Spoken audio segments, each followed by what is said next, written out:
सागर भाई है जी। सागर भाई आपको इस अस्सलाम टॉपिक पे वालेकुम कुछ मुफ्ती साहब, मेरी आवाज़ आ रही है? शादाब सर, जी जी, आ रही है, मुफ्ती आ रही है। मिनाज। वालेकुम अस्सलाम। Thank you. जी जी आप मुफ्ती साहब, हाँ, मैं इसी टॉपिक पे कहूँगा, ये डिक्लाइन मुफ्ती साहब इसलिए हो रहा है क्योंकि मुफ्ती साहब से 15 दिन, ये जो गालिब साहब आए थे ना, दीनी भाई, ये अब तो दीनी भाई बन गए, सिर्फ 15 दिन की फंडिंग बंद कर दीजिए, खुद ही एक्स मुस्लिम से गायब हो जाएंगे ये।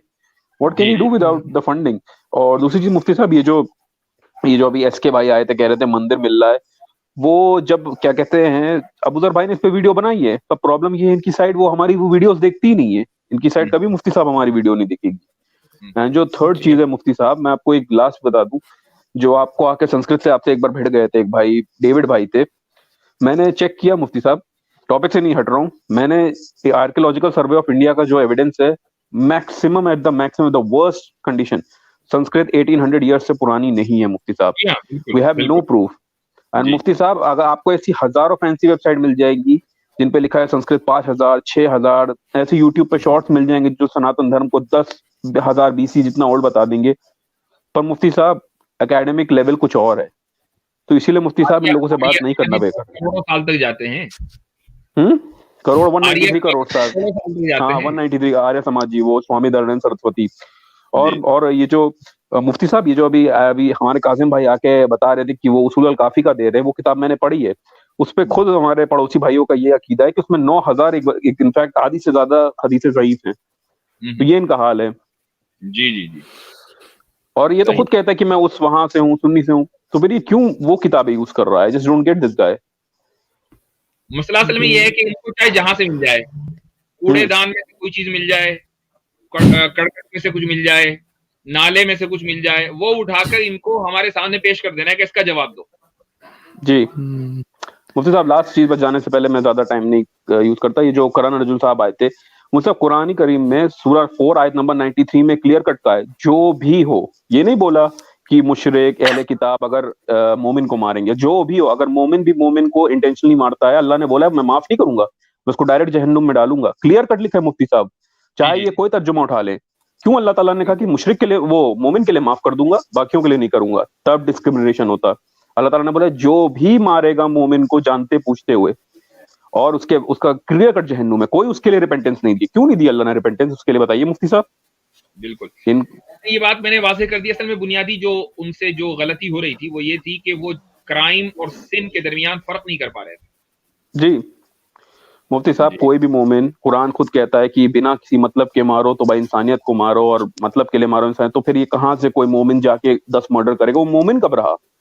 जी, मतलब इनके लिए कुछ भी करो, बस मोमिन रहे। ये भी एक चीज मैं ऐड कर दूं, चूंकि बात हो रही है कि कोई भी क्राइम या सिन एक आदमी जैसे ही ये समझ कर करेगा ना कि ये बिल्कुल दुरुस्त है, मेरा ये अमल बिल्कुल दुरुस्त है, फौरन वो काफिर हो जाएगा, इस्लाम से 1 मिनट में निकल जाएगा। जी मुफ्ती साहब, मैं यही सोचता हूँ कि ये लोग बंदे अपने आप को 10-10 साल 20-20 साल का रिसर्चर बोलते हैं, मैं खुद 1 साल से सिर्फ इस्लाम पढ़ रहा हूँ, ये सिंपल बातें मुझे समझ में आ जाती है। अभी आपकी मिर्जा गालिब से 1 घंटे की डिबेट हुई, मुझे आराम से समझ में आती। मैं समझता था, क्यों मैं समझ गया इनकी नियत ही खोट है। हमें कुरान में बस एक लास्ट चीज कि हमें क्यों नहीं कहा गया कि मुशरिकों से शादी करो, हमें अहले किताब से शादी की इजाजत दे दी, लेकिन इनसे नहीं दी गई, क्योंकि आपने सही कहा मुफ्ती साहब कि इस कौम में जितनी नफरत है ना, मुशरिक में जितनी नफरत होती है ना तौहीद के लिए, उतनी किसी कौम में नफरत नहीं है तौहीद के लिए। कोई भी मुशरिक तौहीद करने वाले से कभी मोहब्बत नहीं की, इसीलिए अल्लाह ने उनसे रिश्ते की भी ना की। वरना तो मैं हमेशा ये सोचता था, कि डाउट था कि अल्लाह इनके लिए भी कर देता शादी के लिए, ताकि इनको भी सही राह दिखाई जा सकती, क्योंकि हम अहले किताब को सही राह दिखा सकते हैं शादी से, लेकिन इनको नहीं दिखाई जा सकती, इसीलिए अल्लाह ने इनके साथ शादी फॉरबिड करी। आप समझ में आया? अल्हम्दुलिल्लाह, कुरान कभी गलत नहीं था, और अल्हम्दुलिल्लाह कयामत तक नहीं गलत होगा। जज़ाकल्लाह खैर। भैया भाई। तो मुफ्ती साहब, मैं चाहूंगा कि इस पे आप वजाहत करेंगे, जो उन्होंने सूरह नंबर 4 और मन कतला उसके ऊपर जो जहन्नमा। हाँ, तो मैंने उसकी वजाहत की है कि अगर कोई आदमी किसी को कत्ल करता है उसको हलाल समझते हुए, तो वो इस्लाम से खारिज हो जाएगा, और इस्लाम से खारिज होने की वजह से वो जहन्नम में हमेशा हमेशा रहेगा। ये उस आयत का पस मंजर है। जी जी, असल में 2 तरीके से बयान किया जाता है इसको। फिर आपने बयान कर दिया उसको हलाल समझकर, और हलाल के अगर कैद नहीं होती है, जैसे कि असल जो मौक़िफ़ है, तो उसके अंदर फिर मुस्लिम बहैसियत इस्लामी अगर कंट्री है तो उसके अंदर उसको सज़ा मिलेगी उसकी, लेकिन आखिरत की जो उसकी वो सज़ा है फिर इसके अंदर वो नहीं होगी उसकी। جی اگر آپ کیا کہہ رہے ہیں کہ اگر غیر مسلم ہے اس میں آخرت کی سزا نہیں ہوگی، اگر اس کو نہیں، دنیاوی مسلم نے مسلم ہی کو مارا ہو لیکن ہاں، حلال سمجھ کے نہ مارا ہو. حلال سمجھ کے نہ مارا ہو اور دنیا میں سزا مل گئی ہو، جی ہاں تو پھر آخرت میں سزا نہیں ملے گی جو دنیا میں سزا مل چکی ہے. بالکل جی جی. اکثر لوگ حضرت اس آیت کو سمجھنے میں یہی کہتے ہیں کہ یہ قید وہ نہیں لگاتے ہیں اور ڈائریکٹ یہ سمجھ رہے ہوتے ہیں کہ قرآن میں صریح لکھا ہوا ہے، اور چونکہ یہ معتزلہ کا موقف تھا وہیں سے یہ چیز چلی جی ہوئی ہے تو لوگ جی اس جی کو جی. اچھا ہوا وضاحت آ گئی. چلیں ٹھیک ہے، ماشاء اللہ. جی جی جزاک اللہ خیر.